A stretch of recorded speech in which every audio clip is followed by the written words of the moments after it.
Welcome back to Humans in 5. Last week, many people around the world rung in the new year. We certainly enjoyed some celebrations ourselves, and we hope you did too. Everyone celebrates a little bit differently, but many people enjoy a drink as they ring in the new year.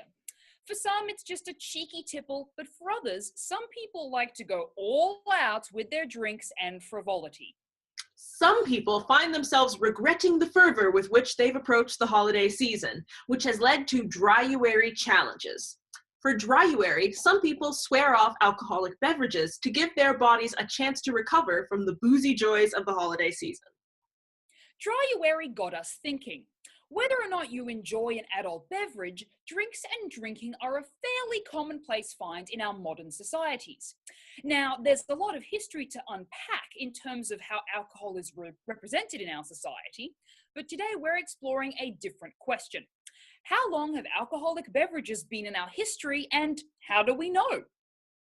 Researchers have used a variety of tools to try and trace the origins of alcoholic drinks. The trick is, how do we define an alcoholic beverage? For example, even our primate cousins have been found to experience the effects of sugars that have fermented and produced alcohol when consuming over-ripened fruit.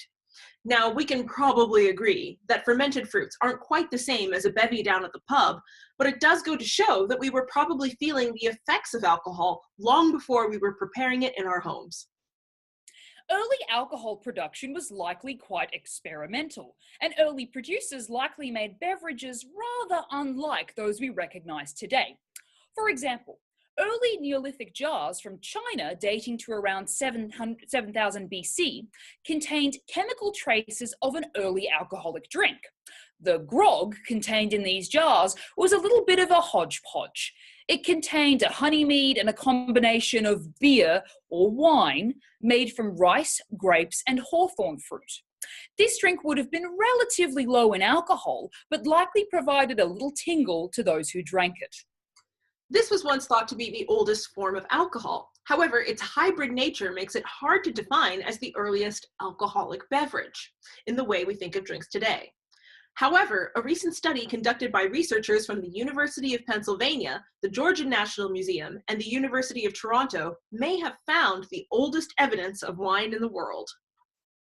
The chemical residues from fragmentary jars found in Georgia dating to between 5400 to 5000 BC match the chemical signatures of wine.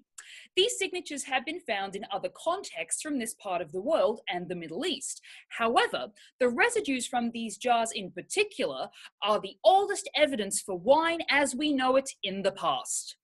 These wines were likely made from domesticated grapes, as the jar fragments were collected from village sites where inhabitants did some agricultural keeping of domesticated plants and animals. The tricky bit has been trying to figure out if these wines were made intentionally with people consciously fermenting grape juice, or if this wine resulted naturally from sitting around in the temperate climate of this part of Georgia. Regardless, this evidence goes to show that alcoholic drinks have been part of the human story for over 7,000 years. Now, in that time, we've certainly learned to drink in moderation.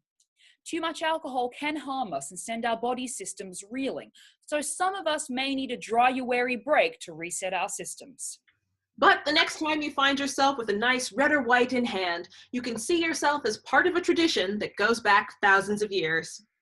Thanks for watching, and we'll see you next time on Humans in 5. Don't forget to subscribe.